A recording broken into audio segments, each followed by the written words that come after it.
Hi there and welcome back.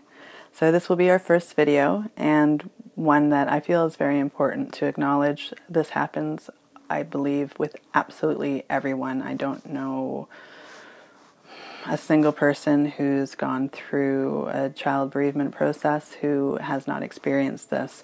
Perhaps not with everybody, but at least with the majority of people that they interact with. So what we're going to talk about now is the lack of talking that happens ultimately. You'll find that people won't bring up the discussion with you, won't bring up that your child is dead and passed on, won't bring up how you are feeling about it, and will, for all intents and purposes, avoid the situation and avoid the topic altogether. That may include avoiding you altogether. This is how most of us in North America were raised, and if you think about the background of it, it makes sense. So when somebody's not feeling well, when somebody's sad or depressed or angry or upset, we leave them alone until they're feeling better. When we were children, growing up and got into any kind of trouble, generally we were sent to our rooms until we felt better. Or if we were crying, we were sent to our rooms until we felt better and told to come out when we did, or to a corner. When anybody dies just about, there's often a lot of hushed tones.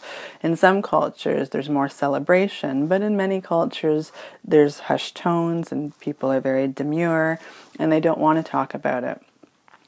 Also, what happens is people are concerned and worried that they're going to trigger you or upset you by bringing up the fact that your child is passed on and that you're without your child now. What they fail to realize is that you're not going to forget about this. And it seems silly, right? You are always acutely aware that your child's no longer here. So having them bring up your child's name certainly won't, trigger anything that you're not already experiencing. So what's important is and here's the trick, is to communicate with them rather than waiting for them to draw you out. I think it's important to let people know that you want to talk about your child. You want to talk about what happened. You want to talk about the situation that led to their death. You would like to talk about all the time that they were alive and thriving, or the time that you at least got to spend with them if there wasn't a lot of time. And if your child was older, an adult, say, talk about this, to be able to talk about the stories, this holiday season or this event or this vacation, because when we're able to express ourselves and to share those stories, it helps the process and it helps the situation. It's not a matter of keeping them alive, but it is keeping them alive.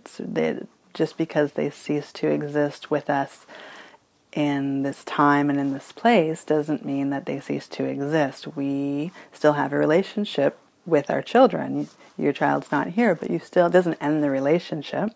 So it's important to talk about it. Children find this very easy to do. You might find that you've got nieces or nephews or friends who have children, if your child was younger, for instance, who ask, well, where's so-and-so? And then you can say openly, well, they've passed on, they've died. And children will talk about the person, their friend, their cousin, the person their same age, very easily. And maybe having adults witness this will help to ease their stress and discomfort, because that is what it's about. Nobody likes to be uncomfortable, so we just avoid topics. But the way to become more comfortable is by facing it acknowledging the situation, the elephant in the room, and having those discussions. Talk about the stories, talk about the sad ones, and talk about the happy ones. Talk about the memories.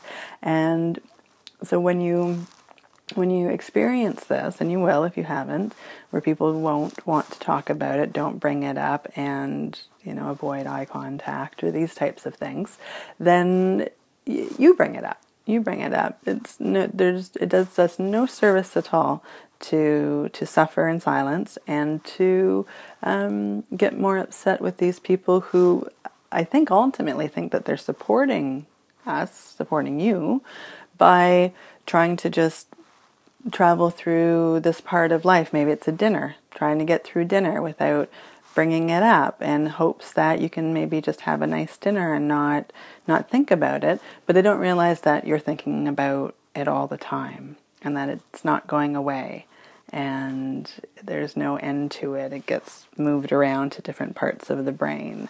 But you need to talk about your child, and when people aren't forthcoming with starting the conversation, then you need to be.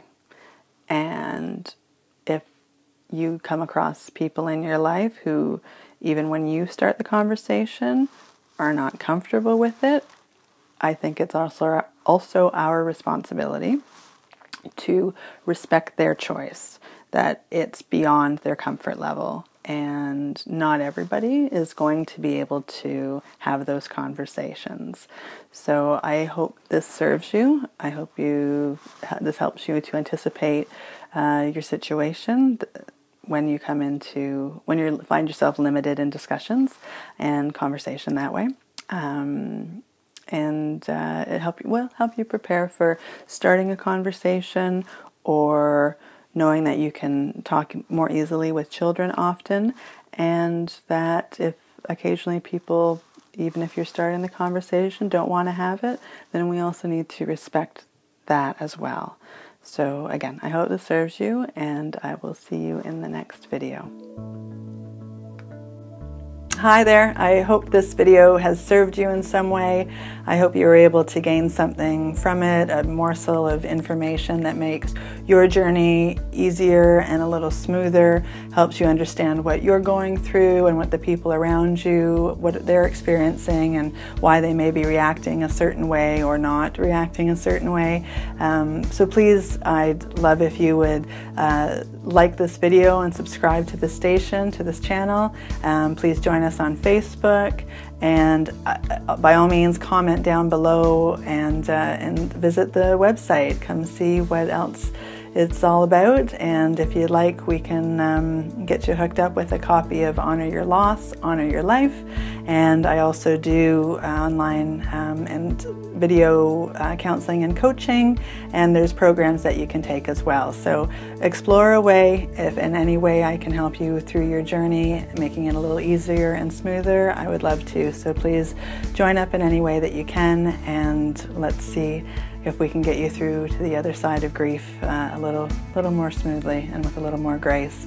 I wish you courage and radiance, and sending you love on this journey. I'm Catherine Howard from MuskokaGriefSpecialist.com, author of Honor Your Loss, Honor Your Life, and I'll see you in the next video.